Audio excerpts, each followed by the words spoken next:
এই হচ্ছে মহামূল্য কথা আমরাও না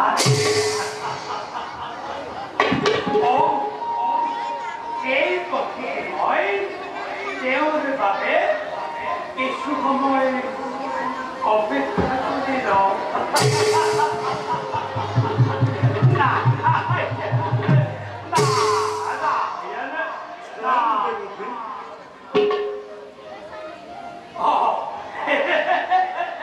প্রণাম প্রণাম মুনিবর প্রণাম মুনিবর হঠাৎ এই পক্ষে আগমনের কারণ বাকি আছে তোমার এই পথে মই স্বর্গপুরলৈ গমন করি না স্বর্গপুরলৈ গমন করে প্রভু তোমার কিছু বলিলা ওকে শাড়ি করেছিল মই তাতেই তুমি দিলা না দেবকী হঠাৎ তোমার ইমান আনন্দ কি বুঝিবা বুঝিবা মুনিবর সময়ত তুমি সকলো বুঝি পাবা অকস্মাতে এই পথেৰে আগমনৰে উদ্দেশ্যটো বা কি আছিল তোমাৰ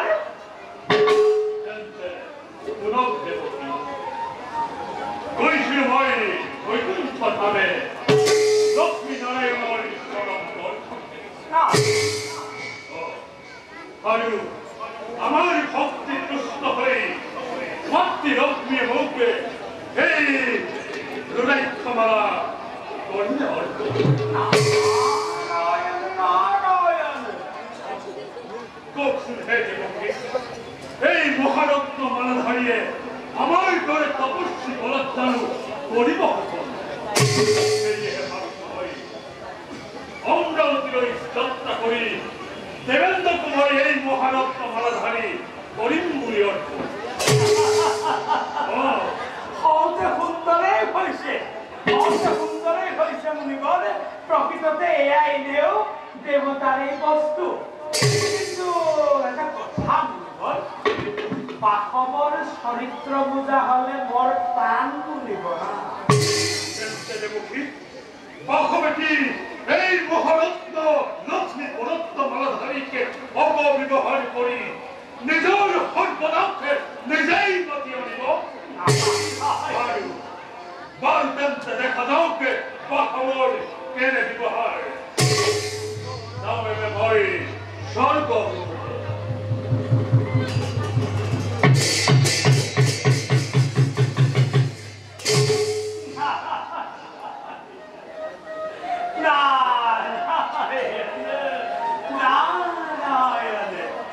দুৰ্বাহাৰ ফটুৱাই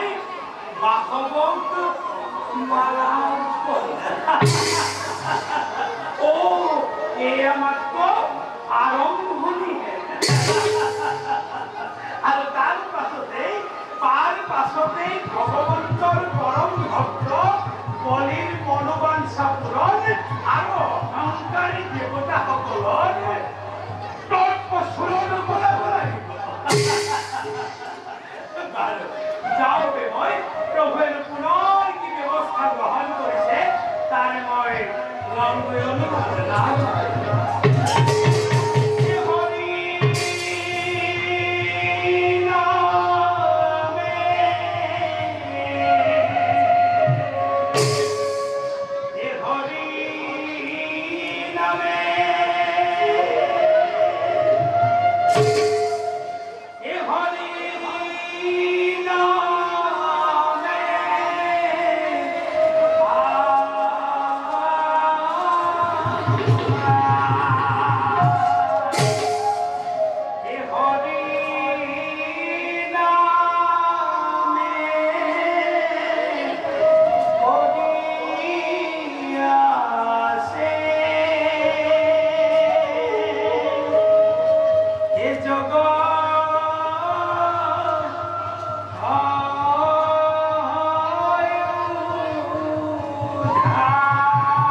इंद्रमय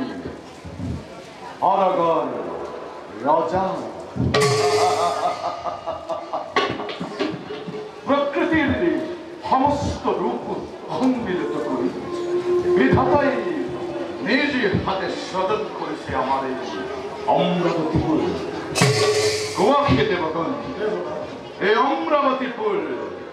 নহে জান দেবতার আপন সম্পদ হয় দেবগণ কিন্তু দেবগণ অমরাবতীর সৌন্দর্য আর নন্দন কানন মনোমোহা দৃশ্য দেখি দুদান্ত অকুর ক্ষমাছে নলে তপ্ত হই বারম্বার দেবতার হাতে অপকার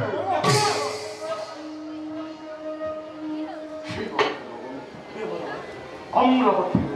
রক্ষা করা তো দেবতার অপূর্ব সৃষ্টি এই নন্দন কানন রক্ষা করা তো আমার প্রধান কর্তব্য দেবতার এই বাঘভূমির কারণে অকুরে জীবনেই নকরক হাবিয়াক আর ভাবে দানব হনায় গোয়াতে বাঘ আমি দেবরাজ ইমান অধৈর্য হব সুস্থির আপনি করক আসুন দেবরাজ দেবতাই সদায় শীত চিন্তা করে জগত সেই ক্ষুদ্র অক্ষুর জাতিয়ে বারে বারে দেবতাকে অত্যাচারী করে যদিও দেবতার জয় অনিবার্য আহের যদি কোন দৈত্য আমরা অতিথি হয় তখন পরাক্রমে সৃষ্টি সামদিন হিহতক জমন্য করে দেবরাজ তার বাবে কোনো নকরিব চিন্তা এই দেবতা নহয় বীরু নহয় কাপুরু আৰু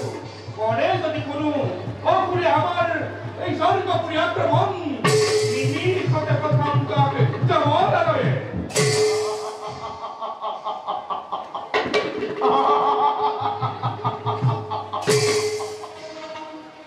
মুখী হলে তোমার ভক্ত দেবগুণ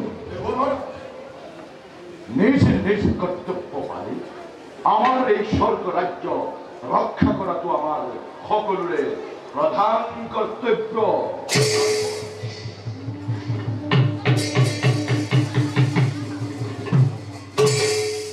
দেবরাজর জয় হোক প্রণাম লিখিয়ে আপনার আগমনে কৃতার্থ করিলে আছে দেবকুমার আর কৌশল তপধন কিবা কার্য বাহবী করিব সাধন তপধন দুষ্টময় তোমাৰ সমৰ্থক আৰু গুণামূৰ আগমনৰ গৈছিল মই বৈকুণ্ঠ ভূমি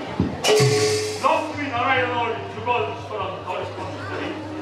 লাভ কৰিলো মই এই মহাৰত্ন ৰুদ্ৰাক্ষমালা সেয়ে ভাবিছো দেবেন্দ্ৰ মোৰ দৰে তপস্বী গলতে এই মহাৰত্নই কেতিয়াও নকৰে গোপন এই পবিত্ৰ মালাধাৰী মই তোমাকেই কৰিম বুলি ভাবিছো দেবর দুর্লভে পবিত্র মালাধারী যোগ্যময় নভঙ্কতা কিন্তু আপনার ভাগ্যময় নোয়ার করব লম্বন দেবেন্দ্র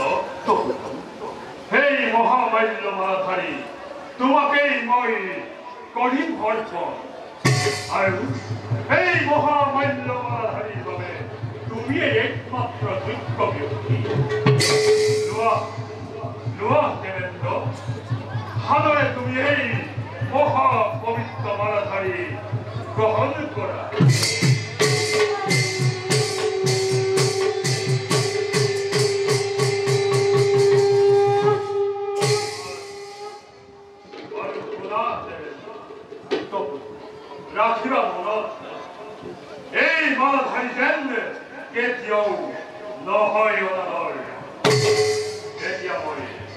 বিদায় মাগিছো সেতো আপনার আজ্ঞা ফেরত করি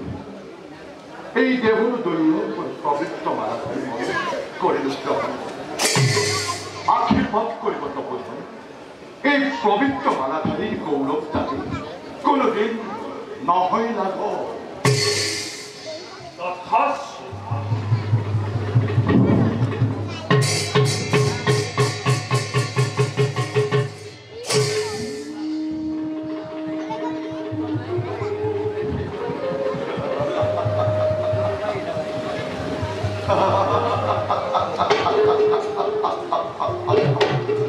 লক্ষ্মী প্রদত্ত দুর্লভ মালা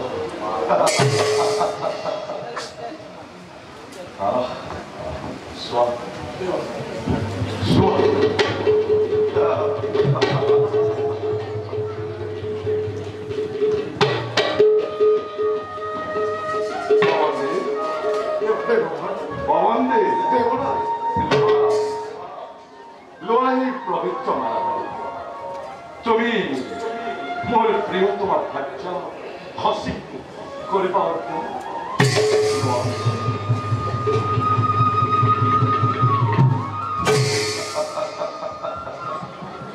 আরে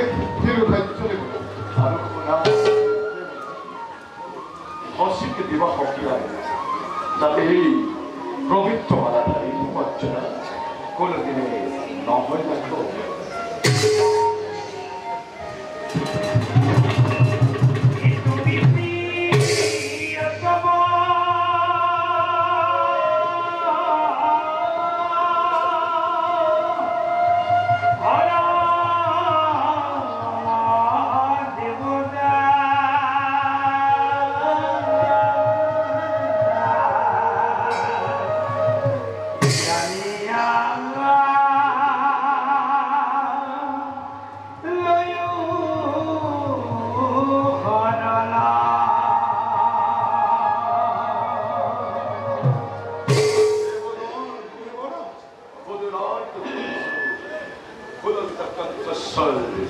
এমনই কিনারা তো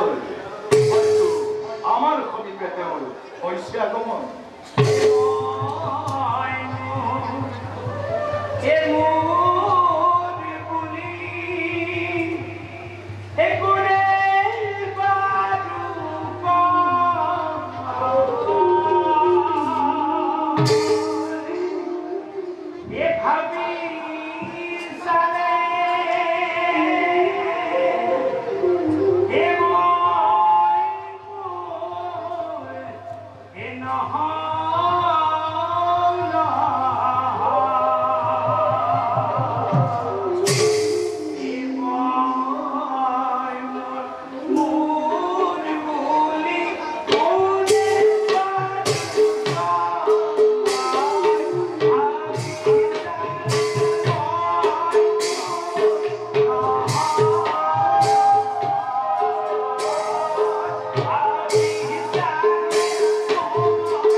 প্রবৃত্ত করিলে এই অমরাবতী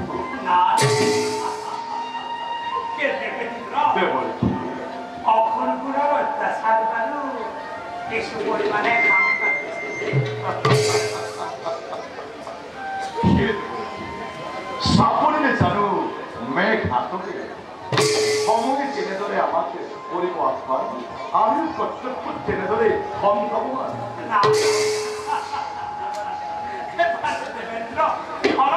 মহামণি দুর্বাসা অমরাবতীলে ঘটিছিল কিন্তু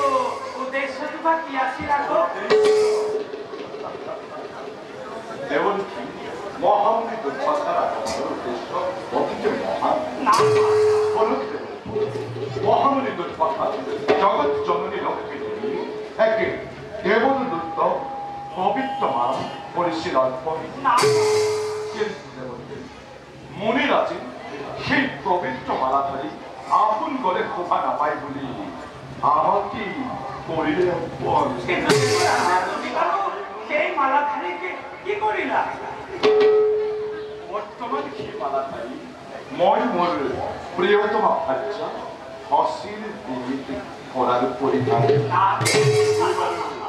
কেন খুঁজে প্রকৃততে দেবতারই বস্তু হয় দেবতা। আর সেই মালাধারীয়ে শশীর গলত একেবারে লক্ষ্মীর দৰে গোভাবৰ্ধন কৰিব লাগিব হয় দেবতা।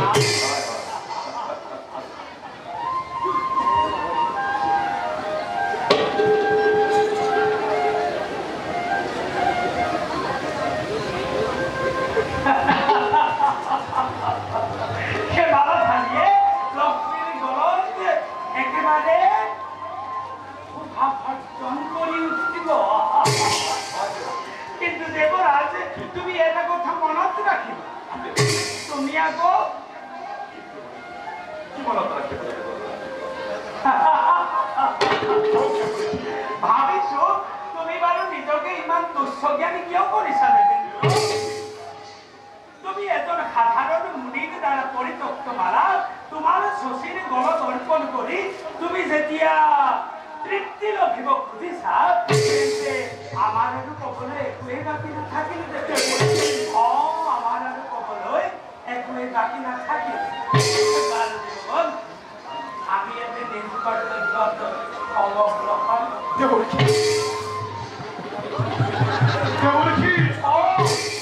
আৰু এটা কথা মনত ৰাখিবা তুমি আকৌ দেৱৰাজ ইন্দ্ৰ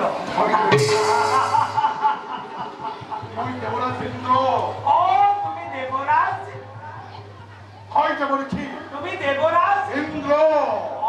তুমি দেৱৰাজ ইন্দ্ৰ তুমি 33 কোটি দেৱতাৰে পালক 33 কোটি দেৱতাৰে পালক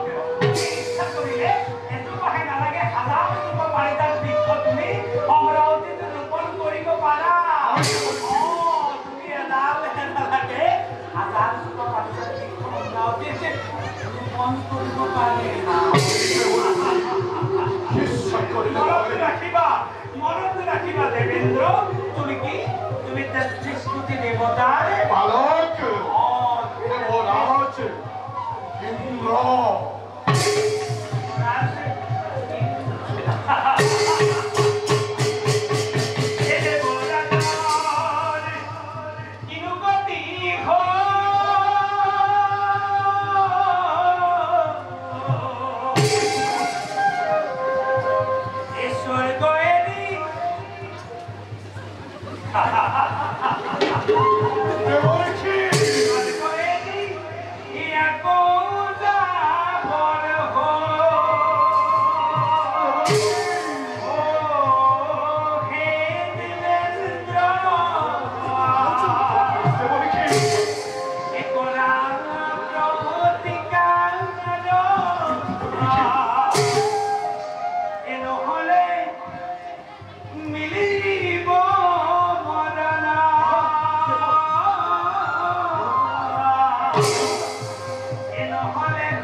সেই মালাধারী হাসির দেবীর পরা খলি আনি ওই আবতর দিতে পরিধান করান গই এবং ওই নেতৃস্কৃতি দেবতার পালা